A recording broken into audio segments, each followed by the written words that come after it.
பாருங்க நெக்ஸ்ட் இது 6 power x plus 6 power y is equal to 42.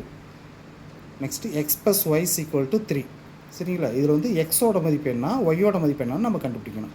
சரிங்களா, அதாவது X plus Y is equal to 3 அப்படின்னா இந்த ரெண்டு நம்பரை கூட்டினா எக்ஸோட மதிப்பையும் ஒய்யோட மதிப்பையும் கூட்டினா 3 வரணும். அப்போ எக்ஸோட மதிப்பு ஒய்யோட எந்த நம்பர் ரெண்டு நம்பர் கூட்டினா 3 வரும்? 1 2, இது ரெண்டையும் கூட்டினா மட்டும்தான் 3 வரும். நெக்ஸ்ட்டு 0 + 3 அது ஓட்டினாலும் ஓகே. 1 + 2 கூட்டினா 3. ஓகே, இது வந்து எக்ஸ்னு வச்சுக்கோங்க, இது ஒய்ன்னு வச்சுக்கோங்க. இப்போ இந்த இடத்துல இதை அப்படியே சப்ஸ்டிட் பண்ணுங்கள். 6 power x plus 6 power y அப்படி இது ரெண்டையும் பவர் பண்ணி கூட்டினீங்கன்னா இந்த 42 வரணும். அப்போனா எக்ஸோட மதிப்பு 1னா 6 power 1 ப்ளஸ் 6 power ஒய்க்கு நான் என்னன்னு சொன்னேன் 2, 6 power 2ன்னு வச்சுக்கோங்க. அப்போ 6 power 1 = 6 ப்ளஸ் 6 ஸ்கொயர் பண்ணால் 36. அப்போ 6ஐயும் 36ஐயும் நம்ம கூட்டினா 42 வந்துருச்சு ஆன்சர். அப்போ நம்மளுக்கு எக்ஸோட மதிப்பு என்னது 1, ஒய்யோட மதிப்பு 2.